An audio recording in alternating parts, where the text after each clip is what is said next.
jetteetiin Oromiyaa gallakkistee taariba baati karaa biyya Yemen miilan deemtee seenti. Seenaa dhugaa, seenaa haadha sabboontuu fi seenaa sabboontuu.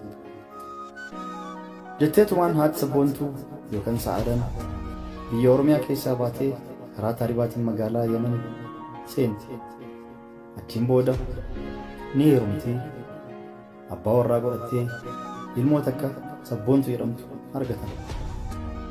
Achi booda sabboontuu isii waggaa 3 qabattee taariba gara biyya Yemen, taariba Yemen irraa baatee karaa Suudii deemti. Suudii eega deemteen booda sabboontuun yeroo xiqqeennaa sanitti diimtuu bareedduu fi araba fakkaatu ta'uu isiitiin arabdoonni illee tanteeti miti Habashaan taakkanaan dhaltu, Oromoon taakkanaan dhaltu jechuun harkaa ilmoo fudhannu malee jedhanii akka malee naannisanii itti cufanii waa hunda nu godhaa fi isii nama booda